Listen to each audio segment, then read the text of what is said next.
ಎಲ್ಲ ಅನ್ನದಾತ ರೈತ ಬಾಂಧವರಿಗೆ ಶರಣು ಶರಣಾರ್ಥಿ. ನಮ್ಮ ರೈತರು ಬೆಳೆಯುವ ಆಹಾರದಲ್ಲೇ ದೇಶದ ಪ್ರತಿಯೊಂದು ಉಸಿರು ನಿಂತಿರೋದು.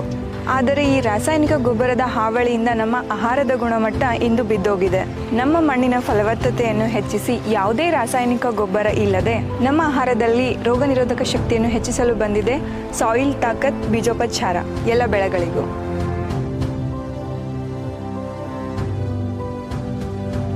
ಹತ್ತು 15 ವರ್ಷಗಳ ಹಿಂದೂ ರಾಸಾಯನಿಕ ಗೊಬ್ಬರ ಯೂಸ್ ಮಾಡ್ತಿದ್ದೀವ್ರಿ ನಾವು ಸ್ವಂತ ನಮ್ಮ ಹೊಲದಾಗೆ 20 ಎಕರೆನೂ ಸಾಯಿಲ್ ತಾಕತ್ತನ್ನು ಬೀಜೋಪಚಾರ ಮಾಡಿ ನಾವು ತೊಗರಿಯನ್ನು ಬೆಳೆದೀವಿ. ಸಸಿ ಉದ್ದಕ್ಕೆ ಎತ್ತರ ಹೋಗಿ ಗಿಡ ಹೊಡಿತಿದ್ದಲ್ಲ ಸರ, ಈಗೇನದ ಈ ಸಸಿ ತಳದಲ್ಲಿಂದ ಹೊಡೋದು, ಇವು ಏನದ ಈ ಟೈಪ್ ಹೊಡೋದು, ಕಾಯಿಗೆ ಕಂಪಲ್ಸರಿ 4 ಕಾಳಾಗಿ ಹಿಂಗೆಲ್ಲ ಆಗ್ಯಾವ್ರಿ ಸರ. ರಾಸಾಯನಿಕ ಗೊಬ್ಬರ ಜಾಸ್ತಿ ಖರ್ಚು ಅದ ರೀ. ಇದಕ್ಕೆ ಅಷ್ಟೇನು ಖರ್ಚಿಲ್ಲ ರೀ, ಕಡಿಮೆ ರೊಕ್ಕದಾಗ ಇದಾಗ್ತದೆ, ಚಲೋ ಅದ ರೀ ಸರ್.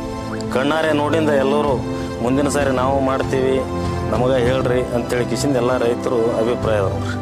ನಿಮ್ಮ ಭವಿಷ್ಯ ಮಾತ್ರ ಅಲ್ಲ, ನಿಮ್ಮ ಮಕ್ಕಳ ಭವಿಷ್ಯವು ನಿಮ್ಮ ಕೈಯಲ್ಲಿದೆ. ರಾಸಾಯನಿಕ ಗೊಬ್ಬರ ಬಿಟ್ಟು ಸಾಯಿಲ್ ತಾಕತ್ ಬೀಜೋಪಚಾರ ಬಳಸಿ. ಈ ಕೂಡಲೇ ಕಾಲ್ ಮಾಡಿ ಎನ್ಕ್ವೈರಿ ಮಾಡಿ. ಹಾಗೆ ನಿಮ್ಮ ರೈತ ಮಿತ್ರರಿಗೆ ವಿಡಿಯೋನ ಶೇರ್ ಮಾಡಿ.